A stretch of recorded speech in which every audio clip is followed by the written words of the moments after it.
Guys, ನಮಸ್ತೆ. Welcome back to my YouTube channel Jyothi's lifestyle. ಎಲ್ಲರೂ ಹೇಗಿದ್ದೀರಾ? ಚೆನ್ನಾಗಿದ್ದೀರಾ ಅಂತ ಭಾವಿಸ್ತೀನಿ. ಮೊದಲನೇದಾಗಿ ಯಾರೆಲ್ಲ ನನ್ನ ವ್ಲಾಗ್ನ ನೋಡ್ತಾ ಇದ್ದೀರಾ, ಇನ್ನೂ ಸಬ್ಸ್ಕ್ರೈಬ್ ಮಾಡ್ಕೊಂಡಿಲ್ಲ ಅಂತಂದರೆ ದಯವಿಟ್ಟು ಸಬ್ಸ್ಕ್ರೈಬ್ ಮಾಡಿಕೊಂಡು ಸಪೋರ್ಟ್ ಮಾಡಿ. ನಿಮ್ಮ ಪ್ರತಿಯೊಂದು ಸಬ್ಸ್ಕ್ರಿಪ್ಷನ್ ನನ್ನ ಗ್ರೋತಿಗೆ ತುಂಬಾ ಹೆಲ್ಪ್ ಆಗುತ್ತೆ. ಇವತ್ತಿನ ವಿಡಿಯೋ ಬಂದು ಸೋಮವಾರದಾಗಿರುತ್ತೆ. ನನ್ನ ಮಗಳು ಸ್ಕೂಲ್ಗೆ ಹೋದ ಮೇಲೆ ನನ್ನ ದಿನಚರಿ ಹೇಗಿರುತ್ತೆ, ಏನೆಲ್ಲ ಮಾಡ್ತೀನಿ ಅನ್ನೋದನ್ನು ನಿಮ್ಮ ಜೊತೆ ಶೇರ್ ಮಾಡ್ತಾಯಿದ್ದೀನಿ. ಪ್ರತಿದಿನವೂ ಹೀಗೆ ಇರುತ್ತೆ ಅಂತ ಹೇಳೋದಕ್ಕಾಗಲ್ಲ. ಒಂದೊಂದು ದಿನ ಒಂದೊಂದು ಥರ ವೇರಿ ಆಗ್ತಾ ಇರುತ್ತೆ. ಬಟ್ ಇವತ್ತಿನ ದಿನ ನಾನು ನಿಮ್ದೆಲ್ಲ ಶೇರ್ ಮಾಡ್ಕೋಬೇಕು ಅನ್ನಿಸ್ತು, ಅದಕ್ಕೋಸ್ಕರ ಶೇರ್ ಮಾಡ್ತಾಯಿದ್ದೀನಿ. ಮಗಳು ಹೋಗಿದ ತಕ್ಷಣ, ಆ್ಯಕ್ಚುಲಿ ಬೆಳಗ್ಗೆ ಎದ್ದ ತಕ್ಷಣ ಪ್ರತಿಯೊಂದು ಕೆಲಸ ನಾನೇ ಮಾಡಬೇಕಾಗಿರೋದ್ರಿಂದ ಹಸ್ಬೆಂಡು ವರ್ಕಲ್ಲಿ ಬ್ಯುಸಿ ಇರ್ತಾರೆ. ಸೊ ಅವ್ರಿಗೆ ಬೆಳೆಯೋದು ಕೆಲಸ ಇರುತ್ತೆ. ಸೊ ಅವ್ರು ಏನು ಮಾಡ್ಕೊಡೋಕ್ಕಾಗೋದಿಲ್ಲ. ಸೊ ಅದಕ್ಕೆ ನಾನೇ ಅವಳನ್ನ ರೆಡಿ ಮಾಡಿಬಿಟ್ಟು ಸ್ಕೂಲು ಕೂಡ ನಾನೇ ಬಿಟ್ಬಿಟ್ಟು ಬಂದು ಆಮೇಲಿಂದ ಮನೆಯೆಲ್ಲ ಕ್ಲೀನ್ ಮಾಡಿಕೊಂಡು ಕಸ ಗುಡಿಸಿ ಒರೆಸಿ ಎಲ್ಲ ನಾರ್ಮಲಾಗಿ ನಾವೆಲ್ಲ ಹೆಣ್ಮಕ್ಳು ಏನು ಮಾಡ್ತೀವಲ್ಲ ಅದನ್ನೇ ನಾನು ಕೂಡ ಮಾಡ್ತೀನಿ. ಸೊ ಅದನ್ನೆಲ್ಲ ಮಾಡಿಕೊಂಡು ಇವತ್ತು ಸೋಮವಾರ ಆಗಿರೋದ್ರಿಂದ ಮನೆ ದೇವ್ರ ವಾರ, ಪೂಜೆ ಕೂಡ ಮಾಡಬೇಕಿತ್ತು. ಸೊ ಅದಕ್ಕೆ ಬೇಗ ಬೇಗ ಎಲ್ಲ ಕೆಲಸ ಮುಗಿಸ್ಕೊಂಡು ಪೂಜೆ ಕೂಡ ಮಾಡ್ಕೊತಾ ಇದ್ದೀನಿ. ಎಲ್ಲರೂ ಹೇಳ್ತಾರೆ ಹೆಣ್ಮಕ್ಳು ಸ್ನಾನ ಮಾಡ್ಕೊಂಡು ಬಂದಮೇಲೆ ಮನೆ ಒಳಗಡೆ ಕೂದಲು ಕೊಡಬಾರ್ದು, ಅಂದರೆ ಕೂದಲು ಬಿಚ್ಚಿಬಿಟ್ಟು ಕೊಡಬಾರ್ದು ಅಂತ ಹೇಳಿಬಿಟ್ಟು. ಸೊ ಅದಕ್ಕೆ ನಾನು ಯಾವಾಗಲೂ ಹೊರಗಡೆ ಹೋಗ್ಬಿಟ್ಟೆ ಕೂದಲನ್ನ ಕೊಡಬಿಟ್ಟು ನಾನು ಅಲ್ಲೇ ಟವಲ್ನ ಒಣಗಾಕ್ಬಿಟ್ಟು ಬರ್ತೀನಿ. ಇವಾಗ ಬಂದಿದ ತಕ್ಷಣ ಫಸ್ಟು ಫೇಸ್ಗೆ ಮಾಯ್ಶ್ಚರೈಸರು ಮತ್ತು ಸನ್ಸ್ಕ್ರೀನ್ನ ಯಾವುದೇ ಕಾರಣಕ್ಕೂ ನಾನು ಮಿಸ್ ಮಾಡೋದಿಲ್ಲ. ನಾನು ಮುಂಚೆ ವ್ಲಾಗ್ಗಳು ಹಳೆ ವ್ಲಾಗ್ಗಳೆಲ್ಲ ಹೇಳಿದ್ದೀನಿ, ಇದಂತೂ ಮಸ್ಟ್ ಆ್ಯಂಡ್ ಶುಡ್. ಯಾವುದೇ ಹೆಣ್ಮಕ್ಳಾಗಲಿ ಯಾರೇ ಆಗಲಿ, ಬಾಯ್ಸ್ ಆಗಲಿ ಗರ್ಲ್ಸ್ ಆಗಲಿ, ಸ್ವಲ್ಪ ಪ್ರಿಫರೆನ್ಸಸ್ ಗರ್ಲ್ಸ್ ನಾನು ಕೊಡ್ತೀನಿ ಅಂತ ಹೇಳ್ತೀನಿ. ಅದಕ್ಕೋಸ್ಕರ ಯಾರೇ ಆಗಲಿ ಫ್ರೆಶ್ ಅಪ್ ಆಗಿ ಬಂದಿದ ತಕ್ಷಣ ಒಂದು 5 ನಿಮಿಷ ನಿಮಗೆ ನೀವು ಟೈಮ್ ಕೊಟ್ಕೊಂಡು ಮಾಯ್ಶ್ಚರೈಸರ್, ಸನ್ಸ್ಕ್ರೀನ್ನ ಯಾವುದೇ ಕಾರಣಕ್ಕೂ ಮಿಸ್ ಮಾಡಬೇಡಿ. ಹಾಗೆ ಲಿಪ್ ಕೇರ್, ಈ ಮೂರನ್ನು ಮಾಡೋದು ಏನು ಜಾಸ್ತಿ ಫ್ಯಾನ್ಸಿಯಾಗಿ ಏನೂ ಮಾಡೋದು ಬೇಡ. ನಾರ್ಮಲಾಗಿ ಮಾಯ್ಶ್ಚರೈಸರ್, ಸನ್ಸ್ಕ್ರೀನ್, ಲಿಪ್ ಕೇರ್ ಹಾಕ್ಕೊಂಡ್ರೆ ಅದು ಒಂದು ಬೇಸಿಕ್ ನಾವು ಮಾಡಿಕೊಂಡ್ರೆ ನಮ್ಮ ಫೇಸ್ ಕೂಡ ತುಂಬ ಫ್ರೆಶ್ ಆಗಿರುತ್ತೆ.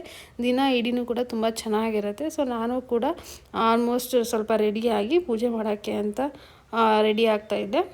ಇಲ್ಲಿ ನಮ್ಮನೆ ಹತ್ರ ಪ್ರತಿದಿನ ಹೂವು ಬರುತ್ತೆ. ಎಲ್ಲಪ್ಪ ದೂರ ಹೋಗ್ಬಿಟ್ಟು ಹೂವು ತೊಗೊಬರ್ಬೇಕು ಅನ್ನೋದೆಲ್ಲ ಟೆನ್ಷನ್ ಇಲ್ಲ. ನಾರ್ಮಲಾಗಿ ಎಲ್ಲ ಮನೆಗಳ ಮುಂದೆ ಬಂಡಿಯಲ್ಲಿ ಬರ್ತಾರಲ್ಲ, ಸೊ ಅದೇ ಥರನೇ ಬರ್ತಾರೆ. ನನಗೆ ಹೂವು ಖಾಲಿ ಆಗಿತ್ತು, ಸೊ ಬೆಳಗ್ಗೆ ತೊಗೊಂಡೆ. ಲಾಸ್ಟ್ ಟೈಮ್ ಹೂವು ತೊಗೊಂಡಿದ್ದು ಹಬ್ಬಕ್ಕೆ ತೊಗೊಂಡಿದ್ದು ಹೂವೇ ನನಗೆ ಇಷ್ಟು ದಿನದವರೆಗೂ ಬಂದಿತ್ತು. ಸೊ ಖಾಲಿ ಆಗಿತ್ತಲ್ಲ ಅಂತ ಮತ್ತೆ ಫ್ರೆಶ್ ಆಗಿ ಹೂವು ತೊಗೊಂಡೆ. ಎಷ್ಟು ಬೇಕೋ ಅಷ್ಟು ಇವಾಗ ತೆಗೆದಿಟ್ಕೊಂಡು ಮಿಕ್ಕಿದ್ದನ್ನು ಫ್ರಿಜ್ಜಲ್ಲಿ ಇಟ್ಕೊತೀನಿ. ಫ್ರಿಜ್ಜಲ್ಲಿ ಕೂಡ ನಾನು ಸಪ್ರೇಟ್ ಬಾಕ್ಸ್ಗೆ ಹಾಕ್ಬಿಟ್ಟು ಇಟ್ಕೊಂಡಿರ್ತೀನಿ, ಹಾಗೆ ಕವರಲ್ಲಿ ಇಡೋದಕ್ಕೆ ಹೋಗೋದಿಲ್ಲ. ಇವಾಗ ನಾನು ದೃಷ್ಟಿಗೆ ಅಂತ ಹೇಳ್ಬಿಟ್ಟು ಹೂವು ಹಾಕ್ಕೋತಾ ಇದ್ದೀನಿ. ಇದು ತುಂಬ ದಿನದಿಂದ ಪ್ರಾಕ್ಟೀಸ್ ಇದೆ ನನಗೆ ಯಾರೋ ಹೇಳಿದ ನೆನಪು, ನೀರಲ್ಲಿ ಹೂವು ಹಾಕ್ಬಿಟ್ಟಿಟ್ರೆ ಮನೆಗೆ ಯಾವುದೇ ಥರ ದೃಷ್ಟಿ ಆಗೋದಿಲ್ಲ. ನಾವು ಏನೇ ಮನೆಗೆ ದೃಷ್ಟಿ ಆಗಬೇಕು ಅನ್ನೋದಿದ್ರೆ ಫಸ್ಟು ಅದು ಅಬ್ಸರ್ವ್ ಮಾಡಿ ಆಮೇಲಿಂದ ಇದಾಗುತ್ತೆ ಅಂತ ಹೇಳಿದರು. ಯಾಕಂದರೆ ಏನಾದರೂ ಒಂದು ಚೆನ್ನಾಗಿರೋದು ಕಾಣಿಸ್ತಿತ್ತು ಅಂತಂದರೆ ಫಸ್ಟ್ ನಮ್ಮ ಗಮನ ಅದ್ರ ಮೇಲೆ ಹೋಗುತ್ತೆ. ಸೊ ನಮ್ಮ ದೃಷ್ಟಿ ಅದ್ರ ಮೇಲೆ ಹೋಗಿ ಆಮೇಲೆ ಇದಾಗುತ್ತೆ ಅಲ್ವಾ. ಸೊ ಅದಕ್ಕೋಸ್ಕರ ಏನಾದರೂ ಒಂದು ಚೆನ್ನಾಗಿರೋದು ಇಟ್ಟಾಗ ದೃಷ್ಟಿ ಅದ್ರ ಮೇಲೆ ಬೀಳುತ್ತೆ. ಸೊ ಮನೆಗೆ ಯಾವುದೇ ಥರ ಇದಾಗೋದಿಲ್ಲ ಅಂತ ಹೇಳಿಬಿಟ್ಟು ಆ ಥರ ಹೇಳ್ತಾರೆ. ನಾನು ಯಾರೋ ಕೇಳಿ ಮಾಡ್ತಾ ಇರೋದು ಕೂಡ, ನನಗೆ ಅಷ್ಟು ಅನುಭವ ಇಲ್ಲ ಇದ್ರ ಬಗ್ಗೆ. ತುಂಬ ಚೆನ್ನಾಗಿ ಕಾಣುತ್ತೆ ಆ್ಯಕ್ಚುಲಿ ಇಟ್ಟರೆ ಕೂಡ.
ಎಲ್ಲ ಮುಗಿಸ್ದೆ, ಪೂಜೆ ಎಲ್ಲ ಮುಗಿಸ್ಬಿಟ್ಟು ನಾನು ಬ್ರೇಕ್ಫಾಸ್ಟ್ ಮಾಡ್ತೀನಿ ಮಂಡೇ ಮತ್ತು ಥರ್ಸ್ಡೇ. ಬೇರೆ ಟೈಮಲ್ಲಿ ಸ್ವಲ್ಪ ಯಾಮಾರ್ತೀನಿ, ಬಟ್ ಮಂಡೇ ಮತ್ತು ಥರ್ಸ್ಡೇ ಮಾತ್ರ ಯಾಮಾರೋದಿಲ್ಲ. ಪೂಜೆ ಮಾಡಿಬಿಟ್ಟೆ ತಿಂಡಿ ಮಾಡ್ಕೋತೀನಿ. ಬೆಳಗ್ಗೆ ಎದ್ದಾಗಿಂದ ಪೂರ್ತಿ ಕೆಲಸ ಮುಗಿಸಿ ತಿಂಡಿ ಮಾಡೋ ಅಷ್ಟರಲ್ಲಿ ಮಿನಿಮಮ್ ಅಂದರೆ ಒಂದು 11:30 ಆಗೋಗ್ಬಿಡುತ್ತೆ. ಆ 2 ದಿನ ಮಾತ್ರ ಎಷ್ಟೇ ಫಾಸ್ಟಾಗಿ ನಾನು ಕೆಲಸ ಮುಗಿಸ್ಬೇಕು ಅಂತ ಅಂದ್ಕೊಂಡ್ರು ಕೂಡ ಅದು ಆಗಲ್ಲ. ಮಕ್ಕಳಿರೋ ಮನೆಯೇ ಅಷ್ಟು ಅಂತ ಅನಿಸುತ್ತೆ. ಕೆಲವ್ರು ಹೇಳೋದು ಕೇಳಿದ್ದೆ ಮುಂಚೆ, ಮಕ್ಕಳಿದ್ದಾಗ ಕೆಲಸಗಳು ಬೇಗ ಸಾಗಲ್ಲ, ಬೇಗ ಆಗೋದಿಲ್ಲ ಅಂತ ಹೇಳಿಬಿಟ್ಟು. ಬೆಳಗ್ಗೆ ಅವಳನ್ನ ಎದ್ದೇಳಿಸೋದಕ್ಕೆ ಅಷ್ಟು ಕಷ್ಟ ಆಗ್ತಾ ಇರೋದು. ಯಾಕಂದರೆ ಅವಳು ಎದ್ದೋಳು ಅಂತ ನಾನು ಕರಿತಾ ಇದ್ರು ಕೂಡ ಇನ್ನೊಂದು 5 ನಿಮಿಷ ಅಂತ ಮಲ್ಕೊತಾನೆ ಇರ್ತಾಳೆ. ಬೇಗ ರೆಡಿನೂ ಮಾಡೋದಕ್ಕಾಗಲ್ಲ ಅವಳನ್ನ, ಅದಕ್ಕೆ ಸ್ವಲ್ಪ ಲೇಟ್ ಆಗುತ್ತೆ. ಸೊ ಬ್ರೇಕ್ಫಾಸ್ಟು ನಾನಿವತ್ತು ಸೇಮಿಯಾ ಮಾಡ್ಕೊಂಡಿದ್ದೆ, ಫಾಸ್ಟಾಗಿ ಆಗುತ್ತೆ ಅಂತ. ಯಾವಾಗಾದರೂ ವೀಕ್ ಡೇಸಲ್ಲಿ ಫಾಸ್ಟಾಗಿ ಏನಾದರೂ ಜಾಸ್ತಿ ಟೈಮ್ ಹಿಡಿಯೋವಂಥ ತಿಂಡಿಗಳನ್ನ ಮಾಡಿಕೊಂಡ್ರೆ ಕೆಲಸಗಳು ಬೇಗ ಆಗೋದಿಲ್ಲ. ಸೊ ಅದಕ್ಕೆ ಆರಾಮಾಗಿ ಯಾವ್ದು ಫಾಸ್ಟಾಗಿ ಆಗುತ್ತೋ ಅದನ್ನೇ ಮಾಡ್ಕೊಳ್ಳೋಣ ಅಂತ ಹೇಳಿಬಿಟ್ಟು ಸೇಮಿಯಾ ಮಾಡಿಕೊಂಡೆ. ಬಟ್ ಯಾವಾಗಾದರೂ ಬ್ರೇಕ್ಫಾಸ್ಟ್ ಮಾಡಬೇಕಾದ್ರೆ ನನ್ನ ಮಗಳನ್ನ ಕೇಳ್ತೀನಿ ಏನು ಮಾಡೋದು ಅಂತ. ಅವಳು ಯಾವ್ದು ಹೇಳ್ತಾಳೋ ಅದೇ ಮಾಡ್ತೀನಿ. ಯಾಕಂದರೆ ಬಾಕ್ಸ್ ಕೂಡ ಕೊಡಬೇಕಲ್ಲ, ತಿನ್ಕೊಂಡು ಬರಬೇಕು. ಇಲ್ಲ ಅವಳು ಇಷ್ಟ ಆಗಿದ್ದು ಮಾಡಲಿಲ್ಲ ಅಂತಂದರೆ ತಿನ್ನೋದಿಲ್ಲ. ಸೊ ಎಲ್ಲ ಕೆಲಸ ಮುಗಿಸ್ಕೊಂಡು ಮಿಷಿನ್ಗೆ ಬಟ್ಟೆ ಕೂಡ ಹಾಕಿದ್ದೆ. ಹೋಗಿ ಒಣಗಾಕ್ಬಿಟ್ಟು ಬಂದುಬಿಡೋಣ ಅಂತ ಹೇಳಿಬಿಟ್ಟು ಒಣಗಾಕಕ್ಕೆ ಕೂಡ ಹೋಗಿ ಒಣಗಾಗಿ ಕೂಡ ಬಂದೆ. ಯಾಕಂದರೆ ಮಗಳು ಬರೋಷ್ಟೊತ್ತಿಗೆ ಆಲ್ಮೋಸ್ಟ್ ಎಲ್ಲ ಕೆಲಸ ಮುಗಿಸ್ಬೇಕು. ಹಾಯ್ ಗೈಸ್, ಆಲ್ಮೋಸ್ಟ್ ಎಲ್ಲ ಕೆಲಸನೂ ಮುಗಿಸಿದೆ. ಬಟ್ಟೆ ಕೂಡ ಒಗ್ಯಕ್ಕೆ ಹಾಕಿದೆ, ಅದನ್ನು ಕೂಡ ಒಣಗಾಕಿ ಬಂದೆ. ಆಲ್ಮೋಸ್ಟ್ 1 o'clock ಆಯಿತು ನನ್ನ ಮಗಳನ್ನ ಕರ್ಕೊಂಡ್ಬರೋ ಟೈಮು. ಇವತ್ತು ಎಕ್ಸಾಮ್ ಕೂಡ ಆಯಿತು. ನಾನು ಬೆಳಗ್ಗೆ ಹೇಳಿದ್ದೆ ಅವಳಿಗೆ ಚೆನ್ನಾಗಿ ಮಾಡು ಎಕ್ಸಾಮು ಅಂತ. ಅವಳು ಆ್ಯಕ್ಚುಲಿ ಚೆನ್ನಾಗಿ ಮಾಡ್ತಾಳೆ, ಚೆನ್ನಾಗಿ ನೆನ್ಪಿಟ್ಕೊಳ್ತಾಳೆ ಪ್ರತಿಯೊಂದನ್ನು. ಬಟ್ ಕೆಲವೊಂದು ವೀಕಿಂದನೂ ಅವಳಿಗೆ ಹುಷಾರಿಲ್ಲ, ಅದೊಂದು ಟೆನ್ಷನ್ ಇತ್ತು, ಹೆಂಗೆ ಮಾಡ್ತಾಳಪ್ಪ, ಅಕಸ್ಮಾತ್ ಭಯ ಪಟ್ಬಿಡ್ತಾಳೇನೋ ಅಂತ. ಬಟ್ ಇಲ್ಲಮ್ಮ ಮಾಡ್ತೀನಿ, ಚೆನ್ನಾಗಿ ಬರೀತೀನಿ ಅಂತ ಬೆಳಗ್ಗೆ ಹೇಳಿದ್ಲು. ನೋಡೋಣ ಏನು ಮಾಡಿರ್ತಾಳೆ ಬಂದಾಗ ಅವಳನ್ನ ಒಂದ್ಸರಿ ಕೇಳ್ತೀನಿ. ಆ್ಯಕ್ಚುಲಿ ಇವಾಗ ಏನು ವೀಡಿಯೋ ಮಾಡ್ತಿದ್ದೆ ಅಂತಂದರೆ, ನಾನು ಆಜಿಯೋದಲ್ಲಿ ಒಂದು ಬಟ್ಟೆ ಬುಕ್ ಮಾಡಿದ್ದೆ ಮತ್ತು ಆಕ್ಸೆಸರೀಸ್ ಬುಕ್ ಮಾಡಿದ್ದೆ. ಸೊ ಅದನ್ನು ನಿಮ್ಮ ಜೊತೆನೇ ಅನ್ಬಾಕ್ಸ್ ಮಾಡೋಣ ಅಂತ ಹೇಳಿಬಿಟ್ಟು ಇವಾಗ ವೀಡಿಯೋ ಮಾಡ್ತಾಯಿದ್ದೀನಿ. ಒಂದು ಇದು ಆಕ್ಸೆಸರೀಸು, ಇದು ಕ್ಲಾತ್ ತುಂಬಾ ಹೇಗೆ ಬಂದಿರುತ್ತೆ ಅಂತ.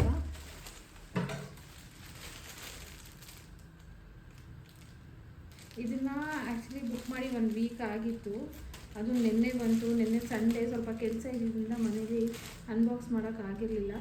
ಸೊ ಅದಕ್ಕೆ ಇವಾಗ ಅನ್ಬಾಕ್ಸ್ ಮಾಡೋಣ. ಸೈಜ್ ಕರೆಕ್ಟಾಗಿ ಬಂದಿದ್ದರೆ ಓಕೆ. ಬುಕ್ ಮಾಡಿದ್ದೆ ನಾನು. ಚೆನ್ನಾಗಿದ್ದರೆ ಇಟ್ಕೋತೀನಿ, ಇಲ್ಲಾಂದರೆ ರಿಟರ್ನ್ ಮಾಡ್ತೀನಿ. ಅಕಸ್ಮಾತ್ ಚೆನ್ನಾಗಿತ್ತು ಅಂತಂದರೆ ಪರವಾಗಿಲ್ಲ, ಚೆನ್ನಾಗಿದೆ. ನನಗೆ ಆ್ಯಕ್ಚುಲಿ ಬಾಡಿ ಫಿಟ್ಟಿಂಗ್ ಆಗೋ ಥರ ಇರಬಾರ್ದು, ನಂಗೆ ಅದು ಇಷ್ಟ ಆಗಲ್ಲ. ಸೊ ನಾನು ಅದಕ್ಕೆ ಈ ಥರ ಕ್ಲಾತ್ನ ಪ್ರಿಫರ್ ಮಾಡ್ತೀನಿ. ಒಂಥರ ಕ್ರಶ್ ಮೆಟೀರಿಯಲ್ ಆಗಿರುತ್ತೆ ಅದು, ಅದಕ್ಕೋಸ್ಕರ. ನೀವೇ ನೋಡ್ತಿರ್ಬೋದು ಹೇಗಿದೆ ಅಂತ. ಈ ಥರ ಬಂದಿದೆ ಇದು ಟಾಪು. ಸ್ಲೀವ್ಸ್ ಬಂದು ಎಲ್ಬೋ ಸ್ಲೀವ್ ಸ್ವಲ್ಪ ಲೂಸೇ ಇರಬೇಕು. ಇವಾಗ ಆ್ಯಕ್ಚುಲಿ ಈ ಥರ ಲೂಸ್ ಹಾಕೊಳೋದು ಫ್ಯಾಷನ್ನು. ಇದಕ್ಕೆ ಪೆನ್ಸಿಲ್ ಕಟ್ ಜೀನ್ಸ್ ಹಾಕ್ಕೊಂಡ್ರೆ ತುಂಬ ಚೆನ್ನಾಗಿ ಕಾಣಿಸುತ್ತೆ ಅಂತ ಅಂದ್ಕೊಂಡಿದ್ದೀನಿ. ನೋಡಿ ನಿಮ್ಗೆ ಹೇಗೆ ಕಾಣಿಸ್ತಿದೆ ಅಂತ. ಇದನ್ನು ಒಂದ್ಸರಿ ನಾನು ಚೆಕ್ ಮಾಡ್ತೀನಿ ಸೈಜ್ ಕರೆಕ್ಟಾಗಿತ್ತು ಅಂತ ಅಂದರೆ. ಇದರಲ್ಲಿ ಒಂದು ರೀಲ್ಸ್ ಮಾಡಿಬಿಟ್ಟು ನಾನು ಇನ್ಸ್ಟಾಗ್ರಾಮಲ್ಲಿ ಹಾಕಿರ್ತೀನಿ. ನಾನು ಇನ್ಸ್ಟಾಗ್ರಾಮ್ ಲಿಂಕ್ನ ಡಿಸ್ಕ್ರಿಪ್ಷನಲ್ಲಿ ಕೊಟ್ಟಿರ್ತೀನಿ, ನೀವು ಹೋಗಿ ಚೆಕ್ ಮಾಡ್ಬೋದು. ನೋಡೋಣ ಹೇಗೆ ಕಾಣಿಸುತ್ತೆ ಅಂದರೆ. ನಿಮಗೆ ಏನಾದರೂ ನಾನು ಹಾಕ್ಕೊಂಡಿದ್ದು ಬಟ್ಟೆ ಇಷ್ಟ ಆಯಿತು ಅಂತಂದರೆ ನೀವು ಇನ್ಸ್ಟಾಗ್ರಾಮಲ್ಲಿ ಲಿಂಕ್ ಅಂತ ನನಗೆ ಕಮೆಂಟ್ ಮಾಡಿದ್ರೆ ನಾನು ನಿಮಗೆ ಲಿಂಕ್ ಕಳಿಸ್ಕೊಡ್ತೀನಿ. ನೋಡೋಣ ಹೇಗೆ ಕಾಣುತ್ತೆ ಅಂತ. ನನಗೆ ನಿಜವಾಗ್ಲೂ ತುಂಬ ಇಷ್ಟ ಆಯಿತು. ಮೆಟೀರಿಯಲ್ ನೀವು ನೋಡ್ಬೋದು ಎಷ್ಟು ಸಾಫ್ಟಾಗಿದೆ ಅಂತ. ಮೈಗೆ ಅಂಟೋದಿಲ್ಲ, ಅದು ಮೋಸ್ಟ್ ಇಂಪಾರ್ಟೆಂಟ್ ನನಗೆ. ಯಾಕಂದರೆ ನನಗೆ ಸ್ಟಿಫಾಗಿ ಇರೋವಂಥ ಕ್ಲಾತ್ ಇಷ್ಟ ಆಗಲ್ಲ. ಮತ್ತು ಇನ್ನೊಂದು ನೋಡೋಣ, ಇದು ನನ್ನ ಮಗಳ ಆಕ್ಸೆಸರೀಸ್. ಆ್ಯಕ್ಚುಲಿ ಅವಳಿಗೆ ಇವಾಗ ಹೇರ್ ಕಟ್ ಮಾಡಿಸ್ತಾ ಇಲ್ಲ ನಾನು. ಹೇರ್ ಗ್ರೋ ಮಾಡಿಸ್ತಾ ಇರೋದ್ರಿಂದ ಅವ್ರಿಗೆ ಇಲ್ಲಿ ಬ್ಯಾಕ್ ಸೈಡ್ ಏನಾಗುತ್ತೆ ಅಂದರೆ ಪುಟ್ಟು ಇವಾಗ ಹೊಸ್ದಾಗಿ ಬೆಳೀತಿರುತ್ತಲ್ಲ ಕೂದಲು, ಅದು ಕೆಳಗಡೆ ಬಂದುಬಿಡುತ್ತೆ. ಸೊ ಅದು ಯಾವಾಗಲೂ ಅವಳಿಗೆ ಕರೆದು ಜುಟ್ಟು ಹಾಕ್ತಾನೇ ಇರಬೇಕು. ನೋಡೋಣ, ಅದಕ್ಕೆ ಇನ್ಸ್ಟಾಗ್ರಾಮ್ ಹುಡುಕ್ಬೇಕಾದ್ರೆ ನನ್ನ ಇದು ಸಿಕ್ತು. ಆ್ಯಕ್ಚುಲಿ ಯಾರೋ ಪ್ರಮೋಟ್ ಮಾಡಿದ್ದಿಲ್ಲ, ಇದು ನನಗೆ ಸೂಟೇಬಲ್ ಅಂತ ಅನ್ನಿಸ್ತು ಅವ್ರಿಗೆ ಹಾಕೋದಕ್ಕೆ. ಸೊ ಅದಕ್ಕೆ ಈ ಥರ ಇದೆ ಇದು ಕ್ಲಿಪ್ಸು, ನೀವು ನೋಡ್ಬೋದು ಈ ಥರ ಇದೆ. ಸೊ ಇದನ್ನು ಇಲ್ಲಿ ಬ್ಯಾಕ್ ಸೈಡ್ ಕೂಡ ಹಾಕ್ಬೋದು, ಇಲ್ಲಿ ಫ್ರಂಟಲ್ಲಿ ಕೂಡ ಹೇರ್ ಬ್ಯಾಂಡ್ ಥರ ಹಾಕ್ಬೋದು. ನಾನು ಇದನ್ನು ಒಂದ್ಸತಿ ಅವಳಿಗೆ ಹಾಕಿ ಆವಾಗ ನಿಮಗೆ ವಿಡಿಯೋ ಮಾಡಿ ತೋರಿಸ್ತೀನಿ ಹೇಗೆ ಕಾಣಿಸುತ್ತೆ ಅಂತ.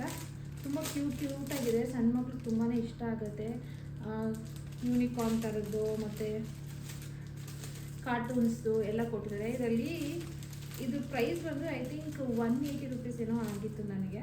ನಾನು ಎಕ್ಸಾಕ್ಟ್ ಪ್ರೈಸ್ ಎಲ್ಲನೂ ನಾನು ಹಾಕಿರ್ತೀನಿ. ನೀವು ಈ ಪ್ರಾಡಕ್ಟು ಮತ್ತು ಆ ಪ್ರಾಡಕ್ಟ್ ಎರಡೂ ಕೂಡ ನಾನು ರೀಲ್ಸ್ ಮಾಡಿ ಇನ್ಸ್ಟಾಗ್ರಾಮಲ್ಲಿ ಹಾಕಿರ್ತೀನಿ. ನಿಮ್ಗೆ ಏನಾದರೂ ಇಷ್ಟ ಆಯಿತು, ನಿಮ್ಗೆ ತೊಗೋಬೇಕು ಅನಿಸಿದ್ರೆ ನೀವು ಅಲ್ಲಿ ಹೋಗಿ ತೊಗೋಬೋದು. ಜಸ್ಟ್ ಕಮೆಂಟಲ್ಲಿ ಲಿಂಕ್ ಅಂತ ಕ್ಲಿಕ್ ಮಾಡಿದ್ರೆ ನನ್ನ ಲಿಂಕ್ ನಿಮಗೆ ಸಿಗುತ್ತೆ. ಆ ಲಿಂಕ್ ಯೂಸ್ ಮಾಡಿ ನೀವು ತೊಗೋಬೋದು. ಆಲ್ಮೋಸ್ಟ್ ತುಂಬ ಚೆನ್ನಾಗಿದೆ.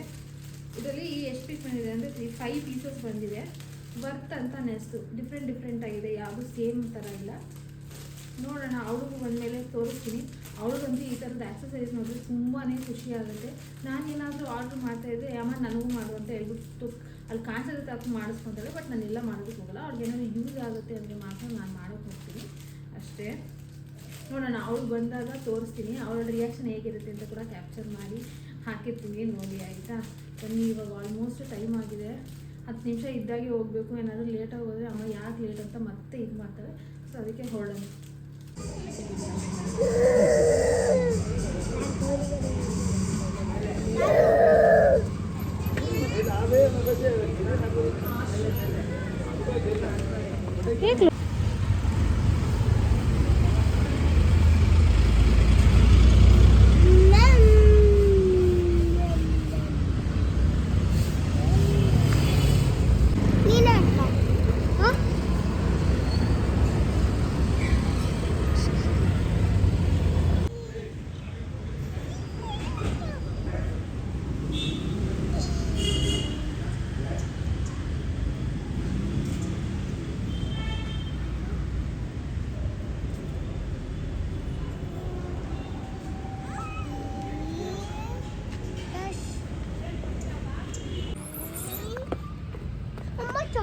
ಮತ್ತೆ ಇನ್ನಷ್ಟು ಹೋಗು.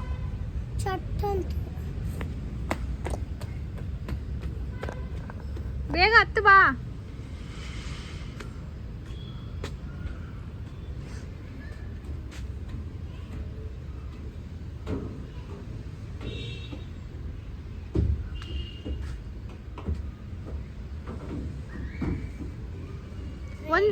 ಒಂದ್ಸತಿ ಜಾರಿದ್ರೆ ಆಮೇಲೆ ಭಯ ಬರಲ್ಲ ತಾನೆ? ಯಾಕೆ ಚಟ್ಟು ಕರೆಂಟ್ ಶಾಕ್ ಹೊಡಿತಾ? ಬಾರೆ ಲೂಸು. ಸರಿ ಬಾಬು.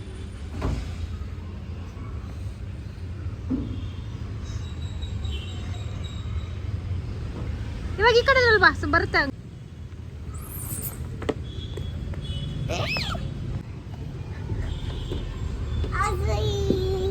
ಹಂಗಲ್ಲ, ಫುಲ್ ಹತ್ತೋಗಿ ಬಾ.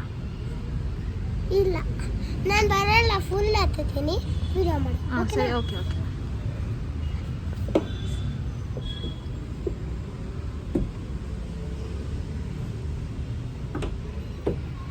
ಹಂಗೆ ಬಂದ್ಬಿಡು.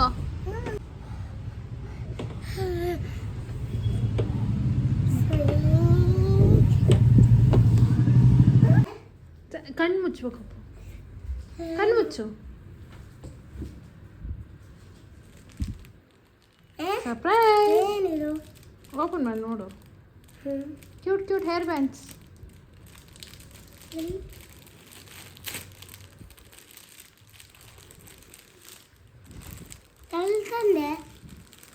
ಆರ್ಡರ್ ಮಾಡಿದ್ದೆ.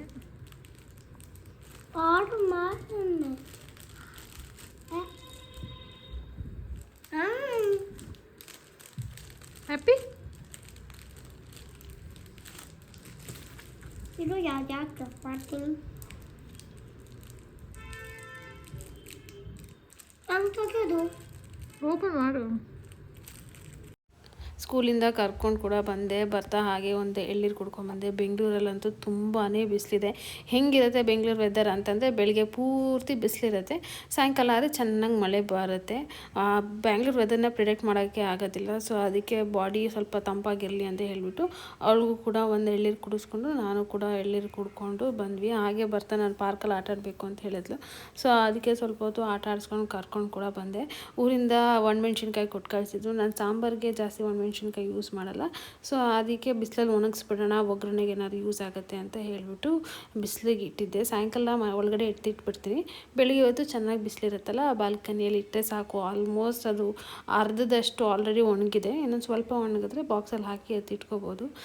ನಾನು ತುಳಸಿ ಗಿಡನ ಸ್ವಲ್ಪ ಮೇಲ್ಗಡೆ ಕಟ್ಕೊಂಡಿದ್ದೀನಿ. ನನ್ನ ಮಗಳು ಏನಂದರೆ ತುಳಸಿ ಸೊಪ್ಪು ಮತ್ತು ದೊಡ್ಡ ಪತ್ರೆನ ತುಂಬ ಚೆನ್ನಾಗಿ ತಿಂತಾಳೆ.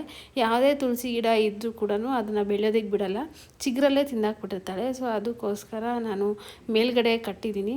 ಎಲ್ಲ ಸ್ವಲ್ಪ ಒಂದು 2-3 ದಿನ ಕರೆಕ್ಟಾಗಿ ನೀರು ಹಾಕಿರಲಿಲ್ಲ, ಅದಕ್ಕೋಸ್ಕರ ಅದು ಫುಲ್ಲು ಒಣಗ್ದಂಗೆ ಆಗಿತ್ತು. ಮೇಲೆ ಬೇರೆ ಫುಲ್ಲು ಕಡ್ಡಿಗಳೆಲ್ಲ ಒಣಗಿತ್ತು. ಸೊ ಅದನ್ನೆಲ್ಲ ಕಟ್ ಮಾಡಿಬಿಟ್ಟು ಕರೆಕ್ಟಾಗಿ ನೀರು ಹಾಕ್ಕೊಂಡು ಬಂದರೆ ತಿರ್ಗಾ ಚಿಗುರುತ್ತೆ ಅಂತ ಹೇಳಿಬಿಟ್ಟು ಎಲ್ಲ ಕಟ್ ಮಾಡ್ತಾಯಿದ್ದೀನಿ. ಸ್ವಲ್ಪ ಎಲೆಗಳು ಕೂಡ ಒಣಗಿತ್ತು.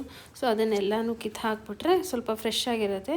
ಯಾವುದೂ ಕೂಡ ಆ ರೂಟಲ್ಲಿ ಏನು ಅದಕ್ಕೆ ಅಂಶ ಸಿಗುತ್ತೋ ಅದು ಯಾವುದೂ, ಅದು ಒಣಗಿರೋದು ಯಾವುದೂ ಅಬ್ಸರ್ವ್ ಮಾಡಲಿಲ್ಲ ಅಂದರೆ ಹೊಸ ಎಲೆ ಬರೋಕ್ಕೆ, ಹೊಸ ಚಿಗುರು ಬರೋಕ್ಕೆ ತುಂಬ ಹೆಲ್ಪ್ ಮಾಡುತ್ತೆ. ಸೊ ಅದಕ್ಕೋಸ್ಕರ ಎಲ್ಲ ಕಟ್ ಮಾಡ್ತಾಯಿದ್ದೀನಿ. ಆ ಕಟ್ ಮಾಡ್ತಿರೋದು ನೋಡಿ ಕೂಡ ಬಂದ್ಬಿಟ್ಟು ಅಮ್ಮ ನಂಗೆ ಅದ್ರಲ್ಲಿ 1 ಕೊಡು, 2 ಕೊಡು, ಎಲೆ ಕೊಡು ಅಂತ ಕೇಳ್ತಿದ್ಲು. ಸೊ ಅವ್ಳು ಸಮಾಧಾನ ಆಗಲಿ ಅಂತ 1-2 ಎಲೆ ಕೂಡ ಕೊಟ್ಟೆ. ಅದು ಆ್ಯಕ್ಚುಲಿ ತುಂಬಾ ಒಳ್ಳೆಯದು ದೇಹಕ್ಕೆ. ಮಕ್ಕಳು ಯಾರು ತುಳಸಿ ಸೊಪ್ಪು ಮತ್ತು ದೊಡ್ಡ ಪತ್ರೆ ತಿನ್ನೋದು ಕಲ್ತಿರ್ತಾರಲ್ಲ, ಅವ್ರು ಆಲ್ಮೋಸ್ಟು ಕೆಮ್ಮು ನೆಗಡಿ ತುಂಬಾ ಕಡಿಮೆ ಅವ್ರಿಗೆ ಬರೋದು. ನೀವು ಯಾರಾದರೂ ಅಬ್ಸರ್ವ್ ಮಾಡಿದರೆ ನೋಡಿ, ಆ ಥರ ತಿನ್ನೋರಿಗೆ ಜಾಸ್ತಿ ಹುಷಾರಿಲ್ದಂಗೆ ಕೂಡ ಆಗೋದಿಲ್ಲ. ಗಾಡ್ ಗ್ರೇಸ್ ನಮ್ಮ ಲಡ್ಡುಗೂ ಕೂಡ ಅದೇ ಥರ ಇದೆ. ಸೊ ಎಲ್ಲ ಕ್ಲೀನ್ ಮಾಡಿಕೊಂಡೆ. ಆಮೇಲೆ ಹೆಂಗಿದ್ರು ಊಟ ಮಾಡಿಸ್ಬೇಕಿತ್ತಲ್ಲ, ಎಳ್ಳೀರು ಕುಡ್ದಿದ್ಲು. ನಾನು ಸ್ವಲ್ಪ ಹೊತ್ತು ಬಿಟ್ಟು ಊಟ ಮಾಡ್ತೀನಿ ಅಂತ ಹೇಳಿದ್ಲು. ಸೊ ಅದಕ್ಕೆ ಅನ್ನಕ್ಕೆ ಇಟ್ಬಿಡೋಣ ಅಂತ ಹೇಳಿಬಿಟ್ಟು ಅನ್ನಕ್ಕೆ ಇಡ್ತಾ ಇದ್ದೆ. ಸಾಂಬಾರು ಕೂಡ ನೆನ್ನೆ ನೈಟ್ ಮಾಡಿರೋದೇ ಇತ್ತು. ಸೊ ಸಾಯಂಕಾಲ ಬೇರೆ ಏನಾದರೂ ಮಾಡ್ಕೊಳ್ಳೋಣ ಅಂತ ಇವಾಗ ಮಧ್ಯಾಹ್ನ ಏನೂ ಮಾಡೋಕ್ಕೆ ಹೋಗಲಿಲ್ಲ. ನಾವು ಒಂದೊಂದ್ಸರಿ ಹೆಂಗೆ ಮಾಡಿಬಿಡ್ತೀನಿ ಅಂದರೆ, ಬೆಳಗ್ಗೆ ಏನಾದರೂ ಬ್ರೇಕ್ಫಾಸ್ಟ್ ಜಾಸ್ತಿ ಮಾಡಿಬಿಟ್ಟಿದ್ರೆ ಮಧ್ಯಾಹ್ನನೂ ನಾನು ಅದನ್ನೇ ಅಡ್ಜಸ್ಟ್ ಮಾಡ್ಕೊಂಬಿಡ್ತೀನಿ. ಇರೋದು ಒಬ್ಳಿಗೋಸ್ಕರ ಮಧ್ಯಾಹ್ನ ಅದಕ್ಕೆ ಸಪ್ರೇಟ್ ಅಡುಗೆ ಏನು ಮಾಡೋದು ಅಂತ ಹೇಳಿಬಿಟ್ಟು ಅಡ್ಜಸ್ಟ್ ಮಾಡ್ಕೊತೀನಿ. ಆ್ಯಕ್ಚುಲಿ ಸ್ವಲ್ಪ ಕಡಿಮೆನೇ ತಿನ್ನೋದ್ರಿಂದ ಮಧ್ಯಾಹ್ನ ಇರೋದನ್ನೇ ಅಡ್ಜಸ್ಟ್ ಮಾಡಿಬಿಟ್ಟು ಬೆಳಗ್ಗೆ ಮಾಡಿದ್ದು ಮಧ್ಯಾಹ್ನಕ್ಕೆ ಅಡ್ಜಸ್ಟ್ ಮಾಡ್ತೀನಿ. ಯಾವಾಗಲೂ ಅದೇ ಥರ ಮಾಡ್ತೀನಿ ಅಂತ ಅಲ್ಲ, ಕೆಲವೊಂದು ಸರಿ ಮಾಡ್ತೀನಿ, ಕೆಲವೊಂದು ಸತಿ ಬೋರ್ ಆಗೋದು ಉಂಟು, ಯಾರಪ್ಪ ಮಾಡ್ತಾರೆ ಅಂತ ಅನಿಸೋದು ಉಂಟು. ಆ ಟೈಮಲ್ಲಿ ಹಾಗೆ ಮಾಡ್ತೀನಿ, ಬಟ್ ಎವ್ರಿ ಟೈಮ್ ಅದೇ ಥರ ಮಾಡೋದಿಲ್ಲ. ಸೊ ಸಾಯಂಕಾಲ ಫ್ರೆಶ್ ಆಗಿ ಅಡುಗೆ ಮಾಡ್ಕೊತೀನಿ. ಸೊ ಅದಕ್ಕೋಸ್ಕರ ಇವಾಗ ಅವಳಿಗೆ ಮಾತ್ರನೇ ಅನ್ನ ಇಡ್ತಾಯಿದ್ದೀನಿ.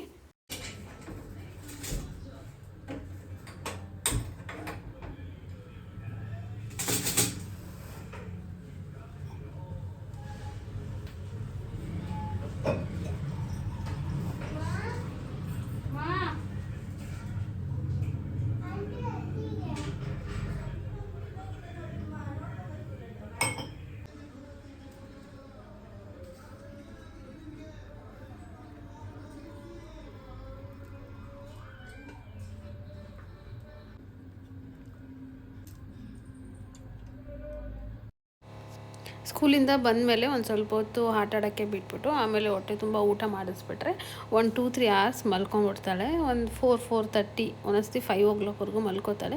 ಮಕ್ಕಳು ಎಷ್ಟು ಆರಾಮಾಗಿ ಊಟ ಮಾಡಿ ಕಣ್ಣು ತುಂಬ ನಿದ್ದೆ ಮಾಡ್ತಾರೋ ಅಷ್ಟು ಆರಾಮಾಗಿರ್ತಾರೆ. ಸೊ ಅದಕ್ಕೋಸ್ಕರ ನಾನು ಅವಳಿಗೆ ಏನು ಇಷ್ಟ ಬರುತ್ತೋ ಅದನ್ನೇ ಕೊಡ್ತೀನಿ. ಸ್ವಲ್ಪ ತುಪ್ಪ ಜಾಸ್ತಿ ತಿಂತಾಳೆ ನನ್ನ ಮಗಳು. ಸ್ವಲ್ಪ ತುಪ್ಪನೂ ಅನ್ನ ಸಾರು ಜೊತೆಗೆ ಹಾಕಿ ಕೊಟ್ಟರೆ ತುಂಬ ಚೆನ್ನಾಗಿ ಊಟ ಮಾಡ್ಕೋತಾಳೆ. ಒಂದೊಂದು ಸರಿ ಏನಂದರೆ ಅದು ಬೇಕು ಇದು ಬೇಕು ಅಂತಾಳೆ. ಬಟ್ ಆದರೆ ನಾನು ಅವಾಗ ಕೊಡಿಸ್ತೀನಿ ಅಂತ ಹೇಳಿಬಿಟ್ಟು ಊಟ ಮಾಡಿಸ್ಬಿಡ್ತೀನಿ. ಮಕ್ಕಳಿಗೆ ಯಾವತ್ತಿದ್ರೂ ಏನಾದರೂ ಒಂದು ಕಥೆನೋ ಏನೋ ಒಂದು ಹೇಳ್ಬಿಟ್ಟು ಚೆನ್ನಾಗಿ ಊಟ ಮಾಡಿಸ್ಬಿಟ್ರೆ ನಮಗೆ ತಲೆನೋವು ಇರೋದಿಲ್ಲ.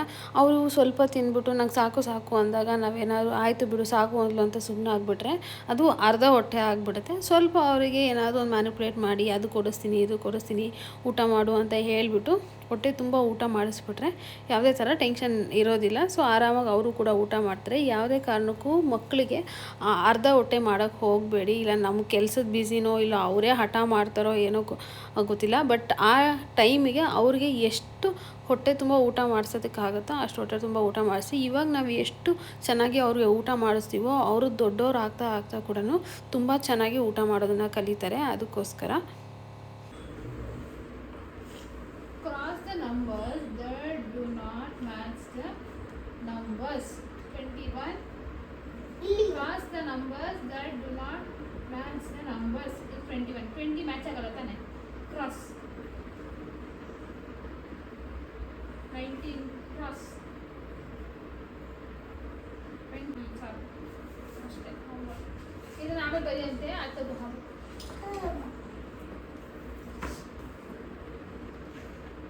ಎಕ್ಸಾಮ್ ಚೆನ್ನಾಗಿ